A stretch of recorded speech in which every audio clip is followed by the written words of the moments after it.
All right, Bengals fans, how are you? It's the Orange and Black Insider brought to you by SB Nation and Cincy Jungle. I am Anthony Cosenza alongside my colleagues Connor Howe and Scott Schulte. Gentlemen, how are we? Been better. Yeah, a little bit of a rough start, right?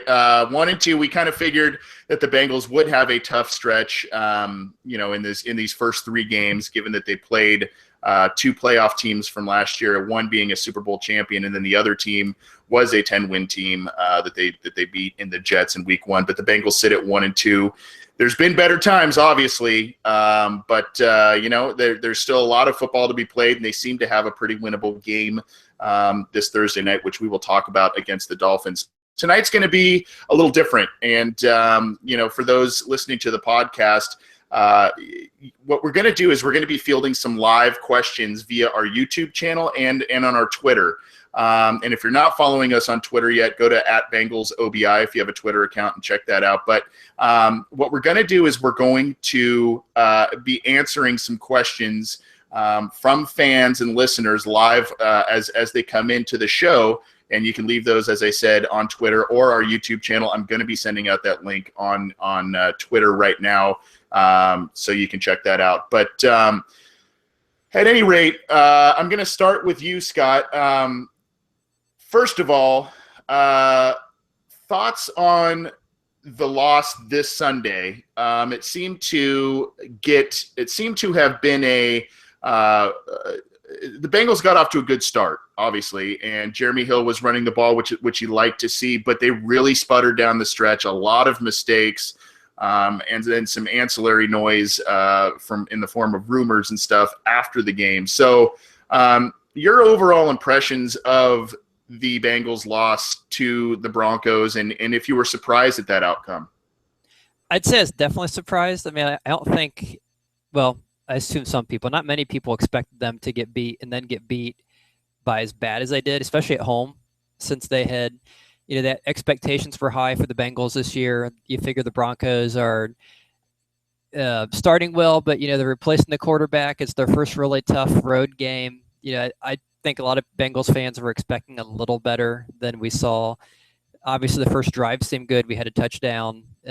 But there was one thing at the end of the game this kind of reminded me of that I wasn't really thinking about during the game, but for whatever reason, the Bengals have just have a horrible record of going against young, unproven backup quarterbacks who you don't expect much from, who just come out and just seem to dominate them. I mean, this goes all the way back to, I'm thinking like way back in '92 when Brett Favre came in for injured Magic Man for the Packers and had a pair of fourth quarter touchdown passes, and they come back from behind and win. He throws like 280, 290 yards and 2 touchdowns. And you fast forward, and it just seems like whenever we go up against someone who you kind of think, oh, man, yeah, Trevor Siemian, that's a no-brainer. I remember a few years ago, we played Thaddeus Lewis in the Bills. He was coming in for an injured E.J. Manuel. I think it was his first start that year, and I think his second start in his career.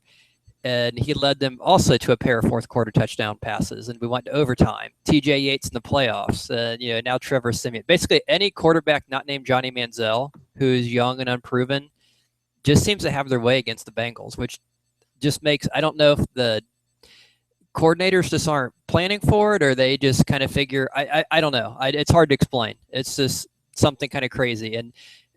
And you look at some of the coverages too. There's like that the pass to Demaryius Thomas, where on the replay, if you saw, he was kind of covered one-on-one, and there were a couple other guys on his side, and they just kind of seemed to stand there. And I really can't explain some of the things the defense was doing. But yeah, overall, I mean, the first half looked great, other than some of the questionable penalties, which even at halftime, you're okay, we're down by a couple, but you take out these stupid penalties that we're playing the refs and the Broncos. We're kind of in this thing.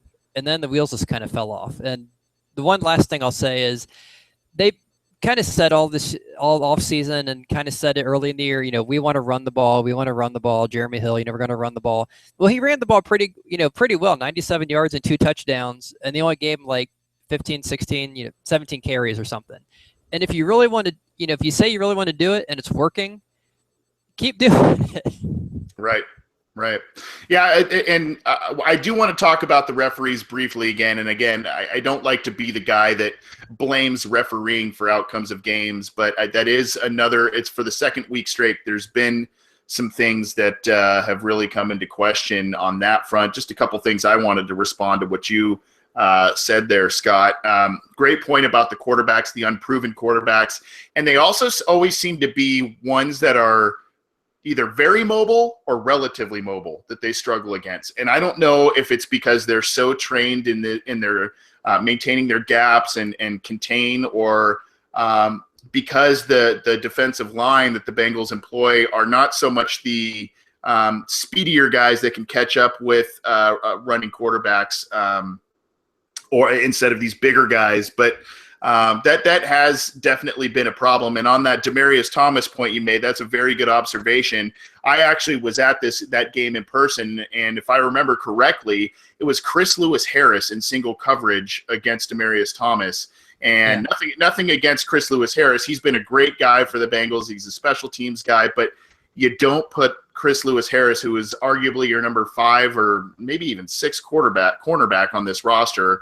You don't put him one-on-one on an island with a Pro Bowl wide receiver like Demaryius Thomas. And he had his hand in there on the football, but that's just not a matchup that you want if you're the Bengals. And there's a lot of questionable secondary play, to your point, Scott. Connor, I obviously your observations as well, but are you starting to get a little disappointed and or nervous about this Bengals team, not only because they're 1-2, but because they are a team that still struggles against these elite teams in the NFL? They couldn't beat Pittsburgh in week 2 on their home field. They finally come home after 2 long weeks and have their home opener, and they kind of, like I said, I was there in person. There wasn't a lot of, I didn't see a lot of energy. The energy wasn't palpable amongst the fans. I don't know. Are you a little worried about that aspect? I mean, it's easy, I think, to get really worried quickly, and I feel like I'm kind of singing the same tune as last week. It's definitely concerning. I mean, you have to beat good teams on your schedule if you want to make the playoffs, and you have to beat good teams to win the Super Bowl, ultimately. Fortunately for the Bengals, they've played 3 10-win teams from last year. They're 1-2. They haven't had Eifert or Perfect. I mean, I don't know. It's definitely frustrating because all 3 of those games were games the Bengals could have won. And in the same sense, they could be 0-3 right now. They got pretty lucky against the Jets. So, I mean, I don't know. It's kind of a mix. It's mixed emotions for me, definitely. And I think one thing, Demaryius Thomas catch against Lewis-Harris, it was just such a strange play call to me. I think it was by far, not that Gunther hasn't done a good job, not that Zampese hasn't done it. They're both getting it. They're both just getting their feet wet, trying to see what works and what doesn't work. And I think one thing on offense that really frustrated me with the Hill, people are saying, a lot of Bengals fans are saying, oh, Hill wasn't good after the 50-yard run or whatever it was. Well, he still had a 50-yard run. So I don't think you should just subtract that. But I think the issue hasn't been Hill. It's a pretty predictable run game. Zampese kind of telegraphs when the Bengals are going to run. He runs on pretty obvious run situations. He doesn't call a lot of play action. He doesn't really mix things up. But anyways, the play call that Gunther called with Lewis-Harris, with Demaryius Thomas, I mean, he called a 0 blitz with Lewis-Harris in coverage from Demaryius Thomas. So he literally had 0 safety help, and no one had safety help on that play at all. And I mean, sure, I guess it's kind of a last-ditch effort. You're trying to stop the Broncos, regain momentum, but that was a very, very high risk for a high. I mean, it could have been a high reward, I guess, but if you go pros and cons, it really doesn't make sense. Maybe it's the fact that they had a banged up defensive back unit and Lewis-Harris came in for either, Pac-Man Jones or Dre Kirkpatrick or whoever else got injured. Seemingly everyone on the team got injured in the secondary, but I mean, it just didn't make sense. And it's crazy because Demaryius Thomas was getting shut down by Dre Kirkpatrick the entire game. I mean, if you watch the film, I just had a close eye on Kirkpatrick because he's just one of those guys I've been watching, and Simeon didn't even look to his right almost the entire game. He threw towards Dre, I think, 3 times that game, and I think he completed like 3 or so. I think he went 3 for 3 against Dre for probably less than 20 yards. So Dre had another good game.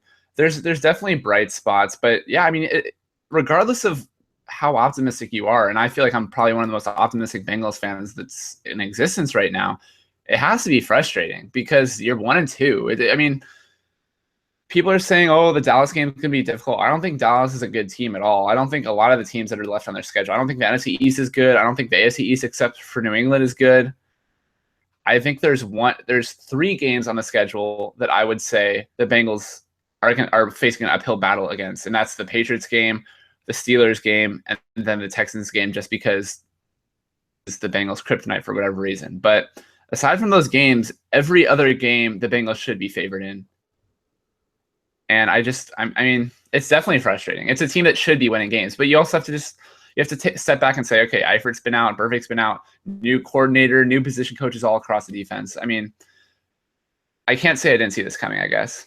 Yeah, I hear you. And, to your point, the Bengals very well could be 0-3, like you said, Connor. I mean, they walked the razor's edge in New York, and I think they only led in the last 50 or so seconds in that game anyway. They played from behind the entire game. So, to your point, but also what's frustrating is they could very well be 2-1 or 3-0, and it could be. Granted, a lot of it is on their shoulders, their own shoulders, and that's what's frustrating. Again, it's being there in person. This last Sunday, Sean Williams, another dropped interception. Vinny Ray, a dropped interception. Now, these are guys, Sean Williams in 3 games has 2 dropped interceptions that hit him right in the hands. Vinny Ray, in the last 4 games, if you go back to the Steelers wild card game, he's dropped 2 critical interceptions that hit him right in the hands. So these are plays that have to be made. And I don't know if that's coaching. I don't know if that's talent. I don't know if it's concentration lapses, but those are plays that have to be made, and it's inexcusable that those guys drop those passes and then subsequently allow Trevor Siemian, a guy starting his 3rd game in as a pro, to throw for 4 touchdowns, 300+ yards, and 0 interceptions. And that's the kind of stuff. It's the same on the D line. It's the same on the D line. I mean, Geno Atkins and Carlos Dunlap have 2 combined sacks through 3 games. So that's 6 games for them. Will Clark has 2 sacks and leads the team, as many as Atkins and Dunlap combined. I don't care what people think about PFF. I mean, Geno Atkins and Dunlap might force a ton of pressures. They might force throwaways. You need sacks at the end of the game. It's not just because you need the numbers. It's because that changes the momentum of the game. And I mean, you need momentum to win games, and you're not going to get momentum just by forcing throwaways the entire game. Yep.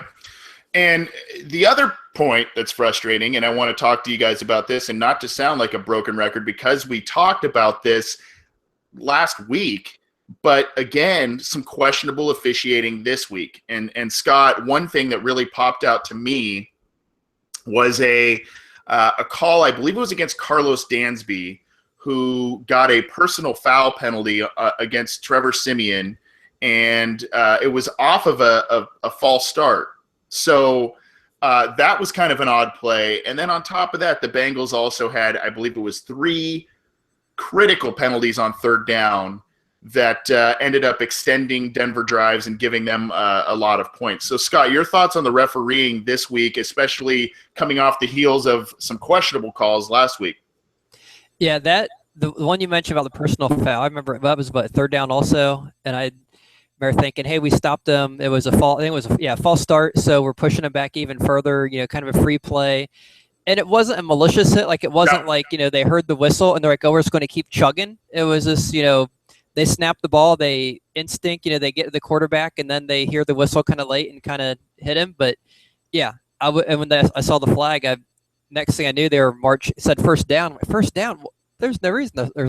That was just, and I know there's the rules kind of in there. Yeah, if they do something kind of malicious or kind of crazy, but that was kind of ridiculous. And the other one that really you mentioned, kind of the continuing theme of the penalties going against the Bengals. The second straight week we've had a non-fumble that went against us, where the replay clearly showed the guy's knees down, and then we had the what was it, the catch where the tip of the ball hit the ground, and and you go back to the playoff game, and it just seems like, and granted, refs are human, they're going to make mistakes, but when they make mistakes that many times in a row, when you go back to the playoff game, the second game against Pittsburgh, and then this 3rd game against Denver, and you see a trend and obviously, you're going to see the penalties more for your side than the other side. But even when fans on the other side are kind of saying, yeah, it looks even or it looks a little worse for you, then you kind of know it's really worse for you. Right. If the other side's kind of admitting that yeah, you look like you might be getting a raw deal, you know you're really getting a raw deal if they're so. And you kind of wonder, well, when you see that many in a row, and everyone says, well, you don't want to raise a as soon as you say that, oh, you're a conspiracy theorist, you're kind of crazy. But sometimes conspiracies are founded on very reasonable, rational things, and sometimes they're proven to be true. And so it kind of leaves that question, is it just really lousy officiating that is constantly going one direction, or is there something to it where some people like to insinuate, okay, maybe the league is would prefer the teams that have more of a value, like the Cowboys, that paid the ones that draw more money, more revenue, more dollars. Is it in their best interest to have these teams do better and to make sure that they are more profitable and always getting maybe the benefit of the doubt. Right. And yeah, it's hard to prove, but it is very interesting when you see all the play calling kind of going one direction, and the teams that it's going for are a team like Pittsburgh, who is a very popular team, or the Broncos, who are also a very popular team because they just won the Super Bowl and had Peyton Manning. And so yeah, it's kind of wonder, is there something more going on? Regardless, it's still very frustrating because you obviously don't want to have the refs kind of take the game away from the players. And it seems like Peyton Manning is what I'm hearing. The NFL just doesn't seem to love Cincinnati.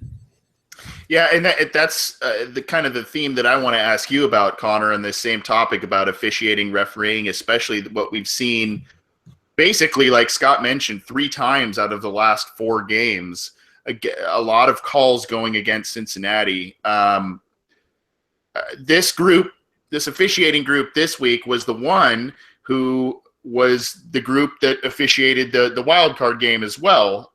So, number one, do you think there were some kind of preconceived biases there against the Bengals because of all of the activity they saw in that game? And number two, I know you kind of were a little more, I guess, apathetic about the officiating than maybe Scott and I were. But after 2 weeks of seeing some of these calls and plays that aren't going the Bengals' way that should, are you starting to get a little frustrated? I mean, I don't know. I don't really think my opinion's changed that much. And like I said last week, I definitely understand the merit of what people are arguing for. The knee was down. That was a dumb call. Man, replays is frustrating. Like I would totally love it if they just eliminated replay from the entire game. We never saw a slow-mo replay again in our lives. I mean, it's seriously the most frustrating thing in all of football. We saw the perfect hit go from a normal play to something where it's, oh, well, if you watch it at like 0.005 frames per second, you can see that he clearly was trying to like send Antonio Brown into orbit or what, like, and then you have the knee being down and stuff. And like, I get it. Like the past 2 games, yes, the knee was down on the Uzomah catch. The knee was down on the Jones fumble. The knee was down on the Boyd fumble. And I totally agree with you guys that Dansby call was so mind-boggling. I was just like, I wasn't frustrated by it at all, which is weird. It was just kind of one of those calls that slid by me. And then when you guys bring it back and remind me of that, I'm like, yeah, that was like really, really weird that they called like unnecessary. Like that didn't make any sense. Like it just didn't register with me. So, I mean, I get it. I get where people are coming from. It's frustrating. But I think every single week, every single fan base has a gripe about it, and it's just one of those things where, all right, this week we only had 2 bad calls as opposed to 3 last week, and I mean it still could use work, but it's no Fail Mary game.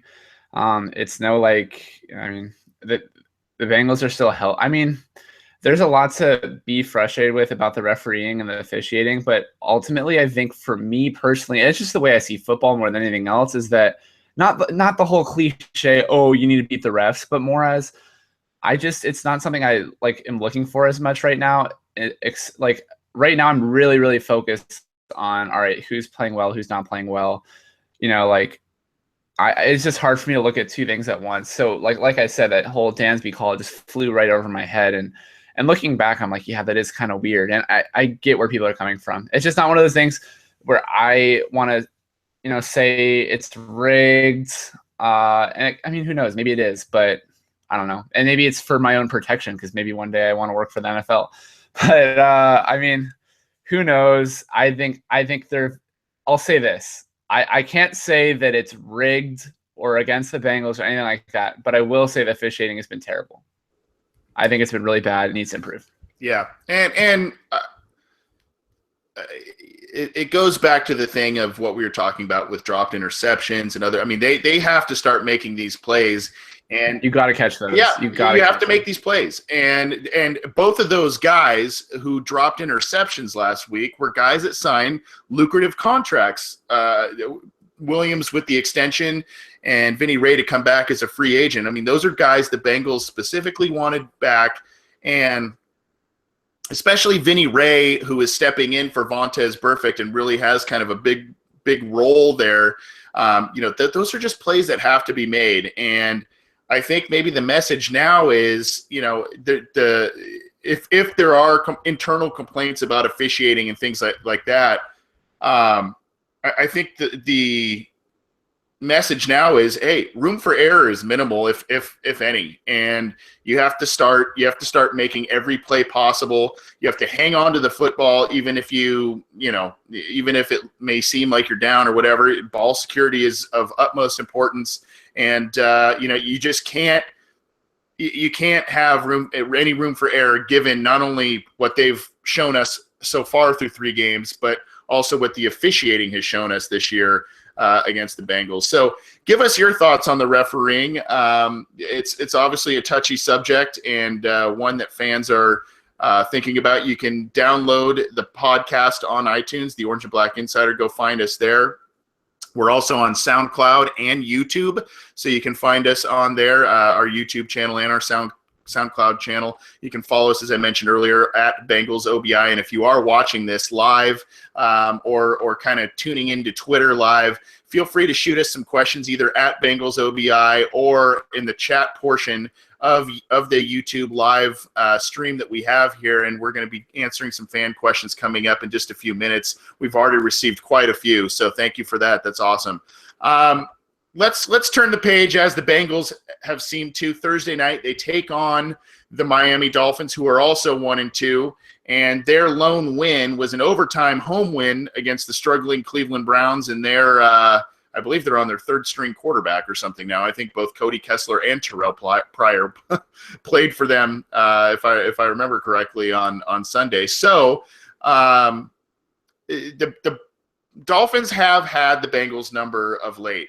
They've beat the Bengals 3 straight times, and in the Marvin Lewis era, Lewis is only 2-3 against that team, even though Miami hasn't been anywhere near the caliber of team that they were with Dan Marino at the helm and of things of that nature. So, Scott, we're gonna preview this game here. I want to ask you. I mean, I kind of asked this question last week with the Broncos game, but now that the Bengals have another loss under their belt, they've got a couple more difficult games coming up. Connor mentioned Dallas, New England's coming up. A surprising Philadelphia Eagles team that's currently a 3-0 is coming up. So, is this one a must-win game, especially given that it's primetime, an AFC conference opponent, and the fact that they have a losing record for the first time going into Week 4 since 2011? I'm going to say yes. It definitely is a must-win. I think last week I said until you have the playoff spot locked up, it's must-win. And I'm going to say this time it's even more so, because with them having to go to London and losing a home game, kind of get back the whole conspiracy thing of, the fact that they lost a home game and the Redskins didn't. So you're already down to 7 home games in the year. You just lost one of them to Denver. And generally the home games are easier to win. You win about 2/3 on home, 1/3 on the road. So you need to win the home games. You've already lost one. You're losing one that you're not getting because you have to go to London. So it's 2 home games gone. You're down to 6. You've got to start winning these home games because, if you don't win this one, it's a great point. You're just you're kind of really setting yourself up because you just don't have a lot of these home games left, and your playoff spot is really being, you're really expecting to have to do great on the road, which you can do, but it's not an easy thing to do. And I think one thing with the, as you mentioned, how the the Dolphins' lone win was that very close game. They had to come back in overtime, beat a horrible Browns team. And I think a lot of people are saying, well, yeah, the Bengals will obviously rebound. This is an easy out. They're going to get by, the Dolphins, no problem. I think they're like a 7-point favorite or something. But what a lot of people aren't looking at is the Dolphins' first two games. They had to go, two very difficult places on the road. They went to Seattle and to New England and lost both those games by a combined 9 points. So they're pretty much in. Yeah, they definitely took Seattle to the wire. Yeah, I was. No, it's like what 9-7 or something. So they've, and then even at New England was only a touchdown, and that's a team they can never beat. So you're looking at this Dolphins team isn't going to, even though they looked really bad last week, they aren't going to be as easy of an out as I think I think a lot of fans are assuming it's going to be, because they've shown on the road they can hang with good teams, and if we do silly things like have a another bad penalty or a phantom fumble or something happen, the Bengals very easily could lose this game.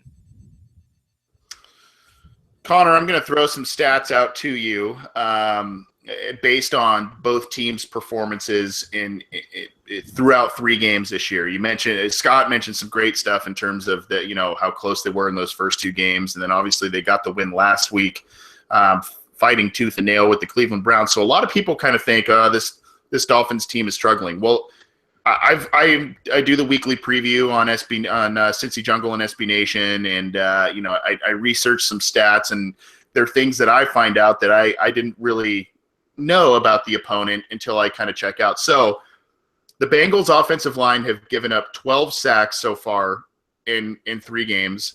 The Dolphins offensive line has given up 6. The Bengals rushing offense is ranked 27th so far in terms of yards per game. And even though Andy Dalton is the 5th leading passer in terms of passing yardage, he still only has 2 touchdowns against 2 interceptions through 3 games. So given some of that stuff that I'm throwing out at you, how do you think the Bengals are going to do against this Miami team who, Ndamukong Suh can ruin a game at any point. And even though they seem to be struggling, they've had the Bengals number of late. I think you guys are trying to talk me out of this one, AC. You've got your stats going for you. I'll throw out a couple stats of my own. Dolphins head coach Adam Gase is a rookie head coach. Bengals are 61-48 against rookie head coaches and 4-1 in their last 5, courtesy of Josh Kirkendall of Cincy Jungle. You mentioned the Bengals are one of the worst rushing defenses or rushing attacks in the NFL. The Dolphins' leading rusher is Ryan Tannehill.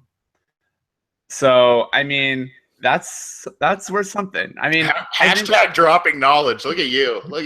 I think the biggest concern I have with this Dolphins team, and I think that Jarvis Landry is one of the most overrated players in the entire NFL, but he plays the slot, and the Bengals really haven't established a solid slot corner this year. Drake Patrick is doubtful for this week, which he's been playing. Like him or not, he's been the Bengals' most consistent and best corner through 3 weeks. I mean, just because of Pac-Man Jones' terrible game last week. So you've got a guy who, as of now, is the hottest cornerback in your position group out, probably, I want to say. Then you've got Adam Jones coming off the worst game he's had in the past 2 seasons easily. You've got who's going to play the slot? I mean, Darqueze Dennard is more suited to play outside. Josh Shaw is good, but where does he fit?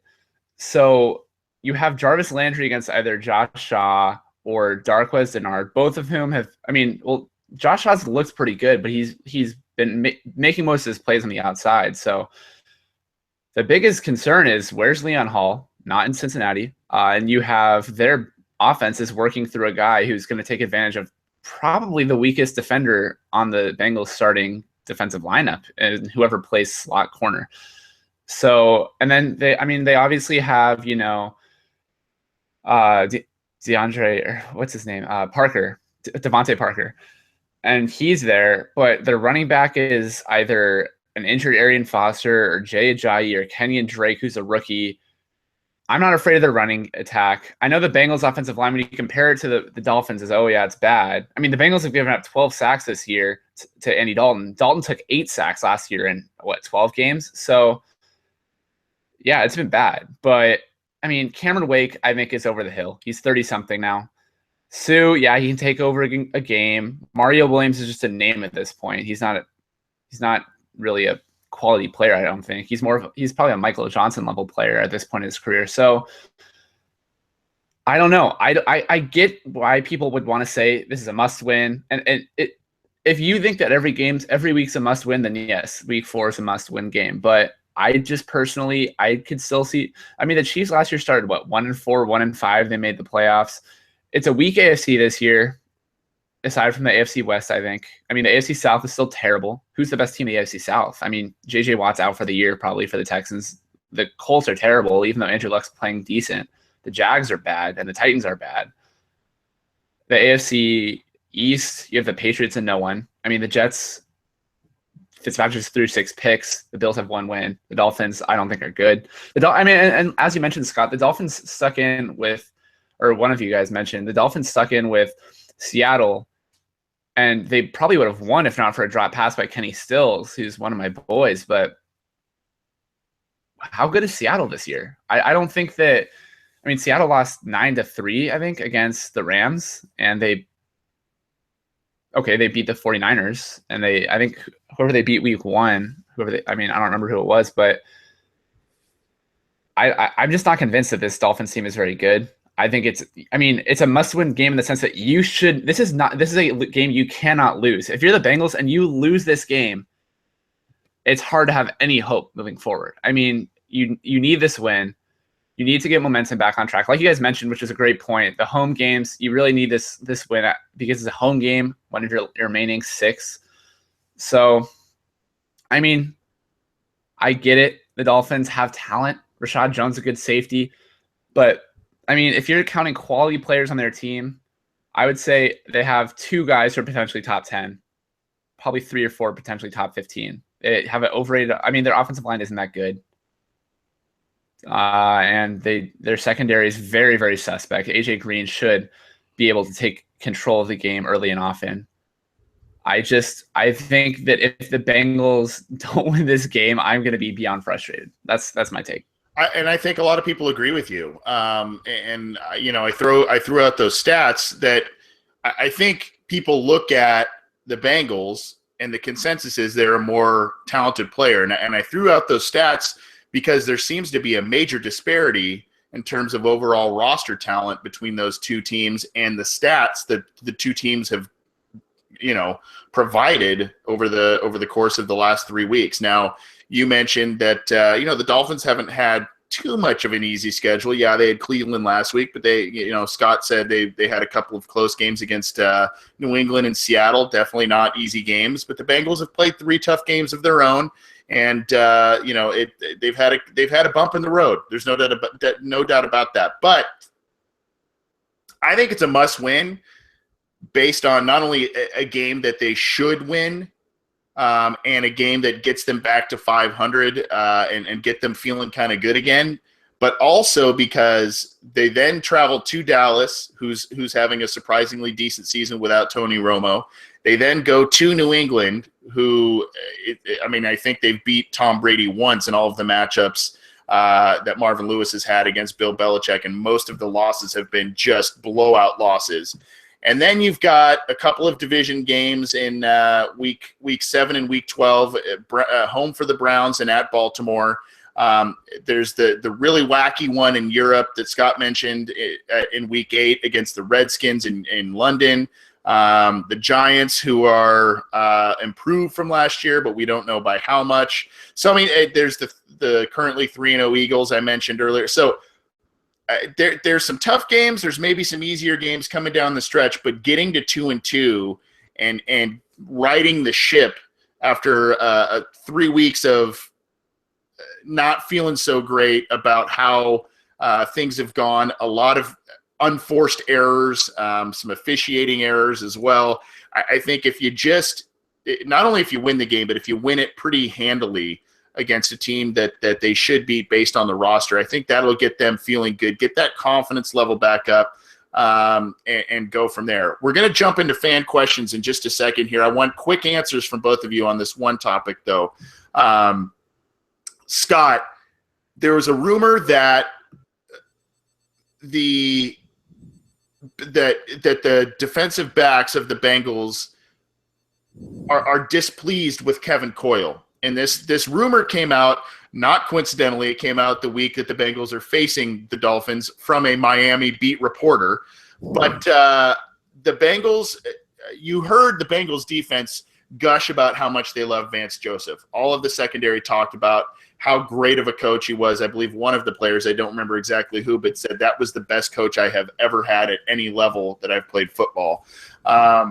Kevin Coyle did some good things with the Bengals in his first stint. There are a lot of errors being made by the secondary now. Do you believe the rumor, and are you worried about it affecting the locker room? I think somewhat. I mean, it's and who knows how accurate it is, who said it, who didn't say it. It is interesting that it was brought up the week we are going to play the team where Vance Joseph is now the defensive coordinator. So, how much of it is there's probably a little bit of legitimacy to it, but it might also be somewhat, hey, let's stoke the fire, get a story, because we do have their old defensive coordinator. Interestingly, though, with him there, granted it's only 3 games, they really haven't done much. Their defense, I think they're below average. They've given up 270 passing yards a game, like 4 touchdowns, 1 pick. They have the second worst rush defense in the NFL, giving up almost 150 yards a game. So it's not like he's exactly they're lighting on fire down there.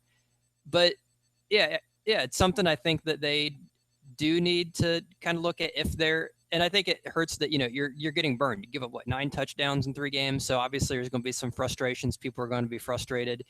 And I think one thing we can't overlook is that they have lost some of the talent. I mean, we lost Reggie Nelson. That was obviously a big loss in the secondary.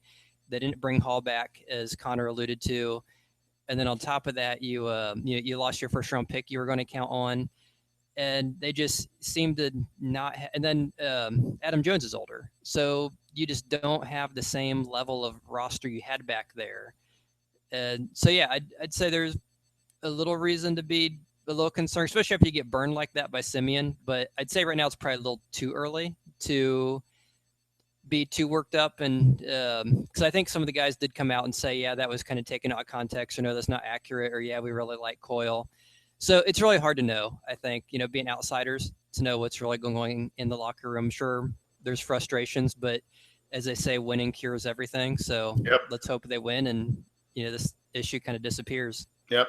Connor, your thoughts, and additionally on top of that, the effect of Reggie Nelson now being out of the lineup. And I know he's an aging player, but the guy was a Pro Bowler last year. He's now playing for the Raiders. And you've seen the struggles now with Sean Williams and the burden of him being a full-time starter. I mentioned the 2 dropped interceptions so far this year. Do you believe what's going on with the Coyle situation? And, do you think Reggie Nelson and his playmaking ability that we've seen, or that we saw for 6 years in Cincinnati, really would have negated some of the poor play we've seen out of the secondary sometimes in the first 3 weeks? Well, it's interesting you mentioned that, because actually today I was thinking about writing something on Reggie Nelson, and I'll get to that in a second. I think the rumor about, Kevin Coyle being frustrated with him, I mean, that's after a game where his secondary plays the worst game of the season that they'll probably play, unless, Dre and Adam Jones both fall off. I mean, Jones had the worst game, like I said, I think, of his past 2 seasons. And Lewis Harris got burned. Darquez Dennard got burned against Pittsburgh. I don't remember how he played last week, but I'm assuming he probably didn't play great. But what we've seen this year, there's been improvement. I mean, it looks great, way better than he did last year. Josh Shaw looks really good. So, I mean, there's pros and cons to everything, but there's development already that we've seen through only 3 games of 2 players who the Bengals are hoping will be able to eventually take over and be the defensive backs of the future. So, I mean, with the negativity that is, we lost to the Broncos, we had a bad game, whatever, but there's been some good. So I think, like you guys both said, I think it's kind of weird that it came out right when the Bengals are about to take on the Dolphins. I'm sure whoever the beat reporter that mentions this was probably called Adam Jones, or someone who just, I don't want to shout out or call out Adam Jones in a negative way. I really don't know, but we're at the right time. And I mean, we've seen how emotional the team can get after a loss.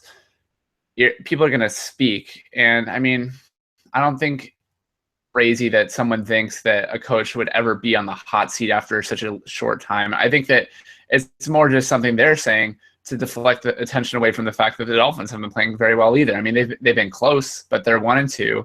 Their one win came against a team that won 3 or 4 games last year. No matter how you put that, it's not great. At least the Bengals have beat a team that won 10 games last year. The Browns haven't won 10 games in the past 2 seasons, I don't think. So, I mean, I think it's deflecting. And on to Reggie Nelson, I think it's interesting because honestly, I think it was the right move to move on from him. And I would love to see last year's Reggie Nelson patrolling the secondary, making plays from center field, but he's not that player this year. We saw in Oakland, his entire secondary has been getting fried. They were the worst secondary through, I believe, 3 weeks of any secondary since the 50s. And Reggie Nelson, I think, got a pick last week against Tennessee, but I mean, we saw last year he was dropping off. He had a lot of picks. Yeah, he had 8 picks, but he also gave up a lot of big plays. He wasn't a very effective tackler compared to what he used to be. There was a drop-off. And so if you're asking me, would I rather have today's Sean Williams or today's Reggie Nelson, it's hard for me to say Nelson definitively over Williams. If anything, I would say it's a toss-up. But you just signed a younger player to a pretty team-friendly deal long-term. You're going to have growing pains at the very beginning of the season. And before they let go of Nelson, I kind of was expecting that Williams would be that guy to take over. And I was expecting early season struggles, if not for the entire season. It's just what we've seen with the Bengals players. We saw with Drake Kirkpatrick last year. We saw with Ogbuehi this year. We're seeing it with Williams. We're seeing it with pretty much anyone. I mean, any first-year player. I mean, Tyler Boyd, Cody Core hasn't even been suited for a game yet. The Bengals generally don't get a lot of production out of their early rookies. And it's not just because they sit them. It's because those players aren't ready. That's why the Bengals like to sit their guys, is because whether it's just a matter of scheme or the way they're coached or whatever it is, the young players generally don't perform that well in Cincinnati at the beginning of their career, with a rare exception being Jeremy Hill. And maybe you consider Giovanni Bernard's 2012 season as a success, but he still, even in that year, wasn't the bell cow back. So, and I mean, Dalton and Green obviously played well, but they're Dalton and Green. So, I mean, I don't know. I think that you could probably, I mean, it's definitely, I think the biggest issue with the secondary isn't anything aside from the fact that they have Adam Jones, and then the next oldest veterans, I guess, are Drake Kirkpatrick and Iloka. So you don't have a lot of age, you don't have a lot of veteran leadership, I guess, is something you could maybe potentially cite as something that the team is lacking in the secondary. But ultimately, I think it's just a matter of working out the kinks, and they have a new secondary coach. They have a new linebacker coach, I believe. I think they have a new D-line. They have new coaches at almost every single defensive position. So I expected early season struggles, and it's a good thing they got those struggles out of the way against the 3 of the hardest teams they'll face this season. I mean, I would take them getting blown out 100-0 in 3 weeks if it meant them winning the next 13. So, I mean, we've seen the struggles from the team. I don't think it's going to get much worse from here. I think they're going to get smacked in New England. No one ever wins in Foxborough, but I mean, I don't think, like I said, the NFC East has a couple teams that might be looking pretty good. The Cowboys look kind of good. They barely squeaked by a couple of teams that aren't good. The Redskins aren't good, and whoever else they beat, I don't know who, but it wasn't very stiff competition. So I don't know. I think that they still have a winnable schedule, and like I said earlier, I just think this is a game where to me it's not a must win, but it's a game you can't lose. If you lose this game, you're going to lose my interest as a team, honestly. Yeah, and who knows? I mean, a reporter could have asked some players in the secondary about Coyle and or Vance Joseph, and they really praised Joseph and not really said much of anything about Coyle, and that was misinterpreted into the fact of, the Bengals were disrespecting their current defensive backs coach as opposed to, what the praise that they obviously have for Vance Joseph. So who knows? I mean, it's a random thing. Obviously, the play has been subpar compared to last year, but there's a lot of time left, as you mentioned, Connor, on the schedules there. So now we've been touting this both today and tonight, but it's time to get to some fan questions, and we have quite a few, mostly via Twitter. which is fine. It's the first time doing the YouTube thing. We usually take questions via Twitter anyway, so it's fine. But I'm going to start with a couple, and I know Connor, you received one. Scott, we have a gentleman on Twitter at Tiger_hype. I think he's talking about the again, it's that whole 140 characters thing, but I think it's mostly about the 1-2 start, some of the struggles we've seen from the Bengals, and he asks, is this about losing Reggie Nelson, Mohamed Sanu, and Marvin Jones, or a change in the coaches? With a reduced air attack, can the run game lift enough? And I believe his name is Colin, so thanks to Colin for that. So kind of a two-pronged question here, and I'll repeat it again. Are the struggles about losing Reggie Nelson, Mohamed Sanu, and Marvin Jones, or a change in the coaches? And then the second part of the question is, with a reduced air attack, can the run game lift the team enough to win? Well, I guess if we're answering Twitter, I probably need to keep my answer to 140 characters. Don't do that, man. Over 140 characters. Yeah, so. right there, Yeah, right there. Just explaining your answer you just did, yeah. So I'm not sure how many bytes or how many characters I'm allowed verbally. I think, and you guys might disagree, I think it's more the coaches, just because success tends to breed a lot of people who want to tap into your success and kind of get a piece of that. And we've seen a lot of coordinators leave. You know, we lost Jay Gruden, we lost Mike Zimmer this past year, we lost Vance Joseph, we lost mine just went blank. Hugh Jackson. We've lost some other guys too over the last couple of years as far as positional coordinators, like defensive line and so forth. And so we keep losing these people, and I think and we've done a really good job of replacing them. I mean, we lose, Gruden, and then we bring in Hugh Jackson. We lose Mike Zimmer, and the guy who was linebacker coach just steps right in, and we have a great year last year. So I think we've done a good job. The problem is, I think at some point you just can't keep doing that. You are going to take a little bit of a hit. You just are never going to always replace gold. Kind of like the second, in college football, those great teams just reload, they don't rebuild. And you do see that, but sometimes you just can't, Ohio State's not going to go 12-0 every year. They're going to have a year where they lose a couple games, or, Alabama where, they're going to lose. Oregon this year. Yeah. I mean, that's a great example. I mean, they've just constantly reloaded this year. It just hits you. And I think, and granted, it's very early, so I don't want to say, we're going to hell in a handbasket or anything.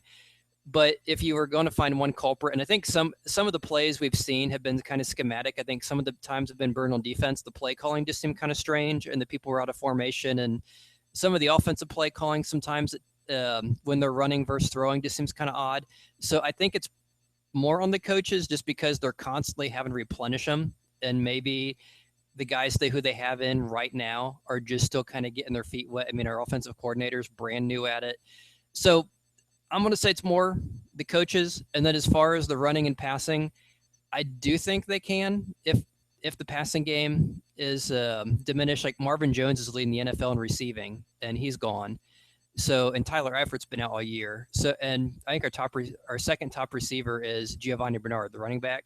So if we need to run, I think we can do it. I mean, we saw Hill's definitely off to a great start. He's averaging over 4 yards a carry, 3 touchdowns in 3 games. So I think, if we can't throw, and teams know we can't throw because some of them seem like they're playing the run, we're still, for the most part, doing a decent job of getting the ball on the ground. So I think, I want to cut it 140 minutes, so I'm going to stop right there.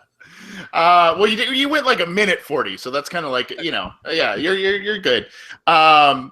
So I agree with you, and I think it's just a perfect storm of a lot of different things. It's personnel changeover on the roster, it's personnel changeover in terms of the coaches, and it's a rough schedule. There's also, and we've talked about Eifert, we've talked about Burfict missing time because of injuries and suspensions, and those are 2 big things. But you also look at depth, and you look at Marcus Hardison on the defensive line not being in there as a rotational guy who can rush the passer and as a big body who can help out against the run. You have Andrew Billings, a guy who was a stud in college that the Bengals undoubtedly wanted on this final roster, and to rotate in and take a lot of snaps potentially from Domata Pico. And so I think it's just a lot of different things that have been affecting this team, and obviously playing 3 difficult games as well is playing into that. But good question there. One quick one that we received in our YouTube channel is from Big Grizz AE. He since retracted it, but that's okay. I meant to get to this anyway. He had previously asked about if Tyler Eifert is going to play on Thursday night. Real quickly, he's currently listed as doubtful for those who do not know, and what that means, we're not completely sure. We're expecting him probably in the next. Some people are saying week 6. I would actually expect him at least week 5. Just because the Bengals have a longer stretch between this game on Thursday night and the next game in Dallas, and that could give Eifert a chance to heal up a little bit more. I don't really know if we'll see him this Thursday. I doubt it, but he is currently listed as doubtful. But he has been working with the team, so thanks to Big Grizz AE in our YouTube chat for asking us that one. Let's see. There's another one. He asked, how many broken bones will Burfict cause tomorrow night? Probably not many, but it's still a good one from Big Grizz AE, and he will probably Burfict will bring a spark for sure. I think he will rein in some of that stuff that we've seen, but he will bring some physicality and some emotion to that defense, and probably I would expect at least one big play from him if he returns tomorrow night. So. Connor, you had sent me one from Paul Tomasulo, and I'm going to let you answer this one. Why aren't the Bengals using Hewitt in the passing game more? Yeah, I mean, you can interpret that as passing or just running in general. I think we talked about it on one of the first episodes we ever had on this podcast, but when the Bengals signed Ryan Hewitt, I really took that as, Jeremy Hill runs better behind a fullback. Hewitt's a underrated pass catcher out of the backfield. He lined up at tight end a lot when Eifert was out, and he made a couple of great plays. I remember, I think, one catch he had against San Francisco, possibly. But it's definitely an interesting thing that to take advantage of that, in that they have a fullback who they believe in, who they just paid money to, who is very versatile, and they're just not using him. So, I mean, I don't know the answer to this question. I mean, and I think it's okay to not know. I would love to see Ken Zampese mix things up and get the fullback more involved, because Jeremy Hill just looks more comfortable with more blockers in front of him. And I think, like I mentioned earlier this season, I don't think that there's any way to stop Hill, even if you know the run's coming, if he's behind a fullback package, whatever it is. He excels out of that package. And if you can line up your best personnel on the field, and in the absence of Eifert, you would think that having a fullback on the field with maybe AJ and LaFell out wide would make a lot of sense. So one receiver with a tight end and an H-back, and then the running back. I mean, I don't know if that's the right number of people or whatever, but you want to get your best guys on the field. You sign Hewitt. It really doesn't make sense. I love the question, because Ryan Hewitt's versatile enough to make plays in the passing or the run game. I really don't know. And all I can say is I really hope they start using him more. Yeah, and it's an especially good question given the Eifert injury. And, Hewitt's a guy that they want to use as a blocker, but he can catch the football. He's done it a number of times, and especially when they use Jake Fisher as that extra either tackle eligible, and he played H-back late in the season last year when Ryan Hewitt got hurt. There's an ability probably for the Bengals to show some flexibility and creativity there. But with Zampese being kind of a new play caller, I think he's kind of getting his bearings down on a couple of different things. So, Scott, we have a question in the YouTube chat. The Bengals, it's from Dylan Hart. So thanks for the question, Dylan. The timing seems to be completely off at the moment. I'm assuming just in general on both sides of the ball, probably more so on the on the offense. What's causing that, and can it be fixed? How?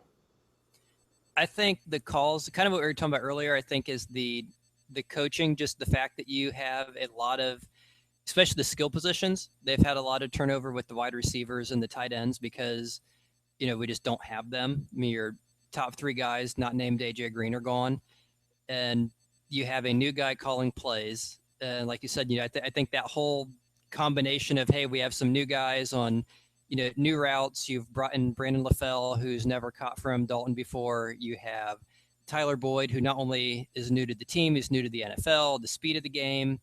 You have CJ Uzama, who really didn't do much at Auburn as a receiver, is now one of your main targets. And the fact they're completely overlooking Ryan Hewitt, as Connor alluded to, I think it's just the whole offense trying to get together and trying to gel. And I think some of it too is from the preseason. We had so many injuries this preseason where we just didn't have the right guys in there practicing. And so and Marvin Lewis has even mentioned this in some of the press conferences, how some of the guys are still kind of in their preseason reps because they were hurt during the preseason. He mentioned it with Obuehi and a couple other guys, where I think just that whole offense, just trying to get them to gel as cohesively as they looked last year when you're changing a lot of pieces like that. I think, and especially going against some good teams. I mean, Denver is one of the top defenses from last year. The Jets have that great front 7 that kind of brutalized the Bengals, who were having some issues trying to figure out who to block when they were in pass protection. So, yeah, I think it's definitely fixable. I think it's just as the season goes on, as the competition gets a little easier, I think they're going to have it. They're going to gel and have a easier time of it. Now, if that doesn't happen, then yeah, it's going to be a long season. As Connor alluded to it, they're going to lose interest. But I'd say I think it's fixable, and I'm seriously hoping it starts tomorrow night. All right, I'm going to toss in 2 quick questions from a couple of my followers on Twitter, and I'll kind of combine them into one, and I'll just rapid fire answer them. So I've got one of my guys, Jay Rigas. He says, do you think they abandoned the run a bit early versus Denver? Followed up by Kentucky Dude, one of my other followers, who said, with the Miami D last in the league versus the run, the Bengals have to rush 30 times combined minimum, right? I think it's kind of a exaggeration there, but to both of those questions, I think they kind of just it's kind of a redundant question in terms of, we just kind of talked about it with Hewitt, but I think there's still good questions regardless. The Dolphins have a very vulnerable run D. And I would love to see the Bengals run on them 30 times. I do think the Bengals didn't not like they late in the second half. I think I think they did abandon it a little too early in the sense that they just became more predictable. It seemed like they just stopped running for a while, and then late in the game they were like, oh yeah, we have to run. I forgot about that. And then kind of fed Jeremy Hill towards the end of the game, and the Broncos saw it coming. So with that all said, I think the run game is super crucial. I think anyone who's saying the run game is struggling, so we should completely, not that we should completely abandon it, but I think a lot of people are saying, oh, well, do what works for you. The Bengals are passing the ball well. Yeah, but Dalton's getting sacked a lot, and you have right now CJ 3 receiver in Cincinnati. So, I mean, LaFell's been playing okay. I think his numbers kind of compare with Marvin Jones's numbers from the first 3 games of last season. I think LaFell has more yards on fewer targets, but Jones had 1 or 2 touchdowns to the first 3 games. And then Boyd's numbers look pretty similar to Sanu's numbers as well. So I don't think and that's kind of going back to the question Scott was answering, I believe, earlier. I don't think those losses were huge. I think it's just a matter of, like you guys were saying, coaching. You need to just be able to establish the run in a way that the opponent doesn't see it coming. Or if you are going to be boring in your play calling, which is okay, just put Hewitt in front of Hill and see what happens, because on the line, the line's going to have an easier job pass blocking if they run block on plays and get the defense guessing. So, I mean, those are my questions. Let's see. I have one more. Oh, and I'll head this one over to you guys. I got my boy Eric Wilson asking, whose return will make a bigger difference, Eifert or Burfict? I'll just give my 3-second take. Vinny Ray's been playing well in Burfict's absence. He had the drop picks, obviously. I think he's been playing pretty well, though. And I think, though Burfict's return will be awesome, I think there will be some growing pains with him coming back from injury again. And I think another factor that we didn't even really talk about is the fact that when Burfict comes back, the referees will, I mean, if we're talking about penalties that are going against the Bengals right now without Perfect, what's going to happen when he comes back? But honestly, I think, and maybe one of you guys can get more into it, I think Eifert's presence in the red zone, where the Bengals have been terrible through 3 games, is just going to be a huge lift. So I'll throw to you, AC. What do you think between Perfect and Eifert? Yeah, I think, I mean, both will be huge, obviously. It's hard to say one over the other, but I will say Eifert as well, just because the Bengals, I think, are hovering. I know going into the Denver game, I think they were hovering around 27% on 3rd downs, I believe it was, and then somewhere around the same vicinity in terms of red zone touchdown conversion. They just were not very good. I think it was in the 30%. So, and credit Mike Nugent. He's been playing very well after a really shaky preseason. He's been playing very well and has really helped the team out a lot. But yeah, I think Eifert, especially in that red zone, especially as I think part of the reason why LaFell and Boyd have struggled to get open is because there's not a Tyler Eifert in the lineup. And then all of a sudden you see AJ Green get a little suffocated at times. You saw that in Pittsburgh. So I think Eifert kind of will open everything up once he gets there. I think Perfect will bring a lot of swagger and some big plays to the defense as well. But if I have to pick one, I'll pick Eifert. Yeah, I'm just going to add real quick. I wanted to say Perfect just to be different, but unfortunately I'm going to join in and say Tyler Eifert also, only because we lost so much offensively as far as the weapons go. And you look at what we did last year, we were scoring a heck of a lot of points, and we were seemingly dominating. We were, and if you can score, you can kind of change the defense. You make your defense better because the other team has to catch up, and if they catch up, they're a little more predictable. And I think that's the one thing we're really losing is this year, is since we can't score, we can't kind of build that lead, we can't force the other team. We're letting the other team kind of dictate what they want to do, and we've seen it on defense how it's been negatively affecting us. So I think the Eifert addition is going to be, of the two. I mean, obviously both are great. I'd take either, but I'd say Eifert of the two. All right, so that is the fan question segment for tonight. We got a lot of them, so thank you both on Twitter and on YouTube. A lot of different ones this week, and we appreciate those coming in. Again, you can follow us on Twitter at BengalsOBI. You can follow myself on Twitter at CJAnthonyCUI. Connor, where can they follow you? How NFL, HOWE, then NFL. And we're still working on Scott getting a Twitter account. So Scott, when you do, we'd love to promote it, buddy. Light something on fire, and then maybe he'll see the smoke. I'm going to have to stop being Amish someday. I do have internet, so I'm kind of slowly going that direction. Small victories, buddy. Small victories. I'm sure my grandma has Twitter. I love it. But yeah, follow us on at BengalsOBI. You can, again, download the show on iTunes, the Orange and Black Insider. You can follow us on our YouTube channel, our SoundCloud channel, and also just stream the show from the Cincy Jungle website, who is gracious enough to present this show every week. So we're going to start wrapping up. Great stuff by the fans again, by the way. That's good stuff. Real quick answers. And I'll start with you, Connor. Biggest disappointment and biggest surprise, a pleasant surprise by the Bengals this year so far in through 3 weeks? I'll go biggest disappointment. I think the obvious answer is what a lot of but I'm just going to go D-line in general. I think, like I was kind of alluding to earlier, you can throw the pro or whatever people on draft Twitter are saying about Dunlap and Geno Atkins still being really effective, but I think getting those sacks is something you just have to do as a defensive line, as a unit. And it's not on one person at all. It's on the entire unit. They're not stopping the run as well as they did last year. They're not turning and converting those pass rush opportunities into sacks.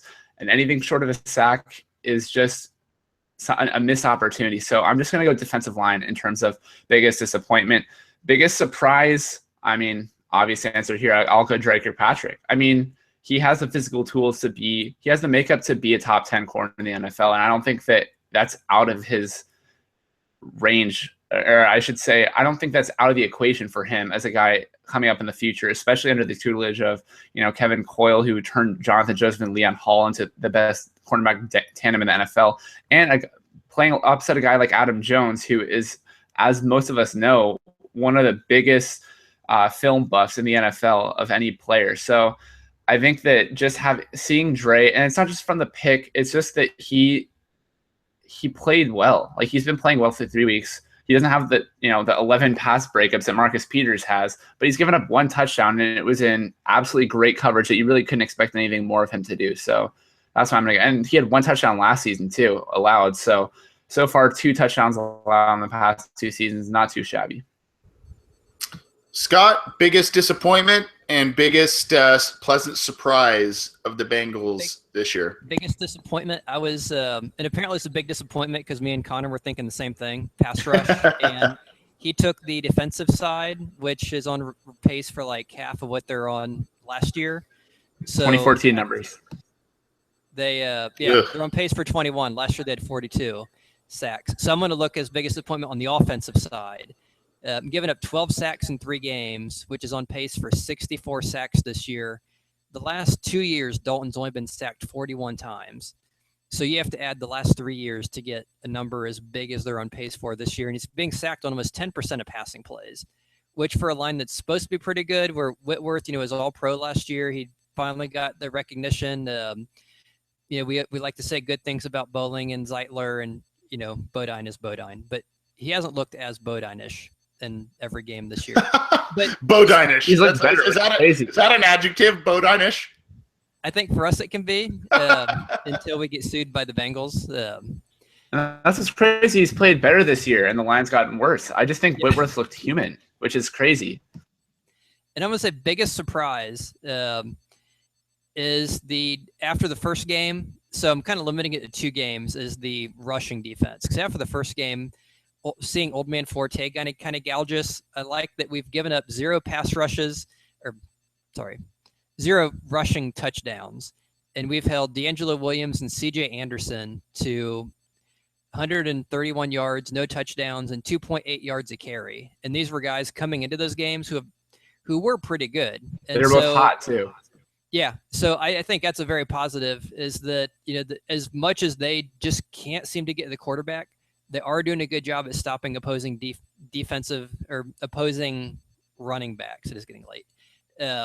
And have one of the only 2 teams to give up 0 touchdowns. So I do have one weird surprise that I just want to throw in. I'll be really quick. Try to keep it 140 characters. We were mostly all excited when Brandon Tate was let go because Alex Erickson looked great in preseason, and we're going to give Adam Jones his chance to return punts. This year, Alex Erickson is averaging 6.3 yards per return. Adam Jones is averaging 6.3 yards per return.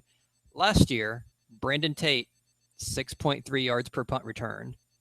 You look at kick returns, Erickson, Jones, and Burkhead have all returned kick returns this year. All of them are averaging less than what Tate did last year. So maybe it's more of a disappointment. It's also kind of a shock that they all have the same punt return average. That might speak more to the unit than the player. And you kind of stole my thunder a little bit there, Scott, but that's okay because you're a good guy, and I'll let you do that. As far as you know. Yeah. Just real quickly, I'm going to say biggest pleasant surprise for me, and I hope to the Lord above that I do not jinx the guy, but I mentioned him just a few minutes ago, Mike Nugent. He's 7 of 8 so far this year. 1 miss was from, I believe, 50 plus or 50 yards or so in New York. But since then, he has been a very solid. He's been basically the most consistent weapon on the Bengals. I mean, even though he's special teams, he's been their most consistent point getter for the team. And he's 7 of 8 on the year and 5 of 5 on his extra points. So, and extra points now are no longer gimmies, given the rule changes over the past couple of years. Yeah, exactly. So I'm going to say he's kind of my pleasant surprise so far this year. And you mentioned Hunt. He is one. Will Clark is another as well. Both those guys have come in and played pretty well as rotational guys. I think also as disappointments, you guys, spoke perfectly on the offensive line and all that kind of stuff. I hate to pinpoint one guy, but I'm going to say Sean Williams. I think you give him the big deal. He showed some progress last year, and then this year he's got 2 dropped interceptions already. He's been out of position on certain plays that have led to touchdowns. Not very pleased with what I've seen from him. Scott, to piggyback on what you said, I have been very, very disappointed with the kick and punt return games this year. And it's not just Alex Erickson, it's Adam Jones. He's credited with a fumble that probably shouldn't have been last week, but he's not popping the big returns that we've become accustomed to. Rex Burkhead had a pedestrian, I believe, 20-yard average last week on kick returns. And granted, those are more difficult now, given some rule changes there. But that's a unit that has always, if for some reason the Bengals offense has sputtered over the past couple of years, the special teams has always seemed to rise to the occasion and given a good return, and everybody has wanted to run Brandon Tate out of town. And now not because of that, but you're seeing a bunch of guys combine for not really great results. So hopefully that picks up. Real quick, guys, we're going to get out of here. Again, thanks for all the support. Thanks for the fan questions tonight. Connor Howe, aside from the horn in the background, what is your score prediction for this Thursday night game as the Dolphins come to Cincinnati and play the Bengals? Yeah, my bad on that. I'll go. You're not honking the horn. I mean, it's fine. Yeah. I own a dog. Well, my dog's barked in live shows before, so it's fine. Yeah. We'll go big time. 31-3. Who? Whoa. Orange and black. Well, white and black. Yeah. Need a statement win. Let's actually two-prong this real quick. Do you like the whiteout jerseys? Ooh, white and black. Oh yeah, I love it. That's what's in the mail. I got the jersey in the mail today. I didn't even realize that. Legit. Now I realize what came in my mail today. Just in time. I have to pick that up tomorrow. Just in time. Wow, it's in mail for tomorrow. I'm so excited now. All right, I'm not a fan of it with the orange helmets. A lot of people feel that You way. can't really do anything about it. A lot of people feel that way, and I think it'll still look good. I actually saw it, and I'm gonna just cut in real quick with one portion of my answer. I saw it in the pro shop. I really liked it. I thought it was really, really slick looking, personally. But I do agree with you, Scott, that the orange helmet kind of throws a different mix to it. But so, Scott, you do like the jersey, but not with the helmet, correct? Correct. Okay. Score prediction. No one's ever called me a fashion guru, so well, I'm the fashion police, so I'm going to say, as far as the game, though, actually going beyond the clothing, I think Ndamukong Suh versus Bodine can get beat really ugly. So despite that, the Dolphins have used like 5 running backs this year, including Isaiah Peed, and can't stop anyone running the ball. So I'm going to say we win. Probably not as big as I'd love it to be. I'd like to see 31-3. I'm going to be a little more close. I'll say 24-17. 24-17. Okay, so we've got 31-3 Connor in favor of the Bengals. 24-17 Bengals, Scott? Yeah, Bengals. Okay. I don't know about this one. I'm inclined to still pick the Bengals. I've picked them every week, both on Connor's picks as well as just on this show, and they've disappointed. I think that this is where they begin to kind of rally. They turn things around, even though there's been some struggles and all of the other things and the moving parts that they've had to deal with. I think, you're now basically a month into the season and you're beginning to gel, I think, as a team. So I do think they pull it off. I think it's relatively close. You said 24-17, Scott. I'll say 23-20 Bengals. Oh, wow. That is close. Yeah, I think it's going to be pretty close. And not because the Bengals aren't a good team or not because necessarily Miami is so great. I just, I still see maybe some growing pains with all of the different moves that the Bengals have made this offseason, both in player personnel and coaching. But I do think they fight hard and they buck that 0-3 trend in terms of the last 3 games they've played against the Dolphins. It's a team they don't normally play well against, and then obviously it's on that primetime stage. But I do think that the Bengals come out victorious and really start riding the ship, hopefully, as 2016 rolls on. That's going to do it for us for the Orange and Black Insider. Once again, real quickly, hate to keep promoting the show, but you can download it on iTunes. You can follow our Twitter account at BengalsOBI. We also, even though this show is about an hour or so in length, we also break it up into segments. Some of the segments you heard tonight, we break that up and we put it on Cincy Jungle in terms of fan questions. And Scott does his fantasy football insider. He didn't do it this week, but he's been frequently doing that. So we break that up. We put it on Cincy Jungle in more digestible portions. And those are also available on SoundCloud, YouTube, iTunes, all of that stuff. So check that out. Thanks for all your support and all of the positive feedback we have received in this very new show. Very much appreciated. Scott, I appreciate your time as well. Thanks. I just want to say the segments are cheaper if they get them that way. They are, yeah. And they're closer to that 140 character mark, right? Yeah. Well, thanks again for everything, Connor. Thank you, and let's get a win Thursday night against the Miami Dolphins. Get back to 500 and get back to feeling good about this Bengals team. Houday from the Orange and Black Insider. I'm Anthony Cosenza for Connor Howe and Scott Schultz. 14-2 starts now. There you go.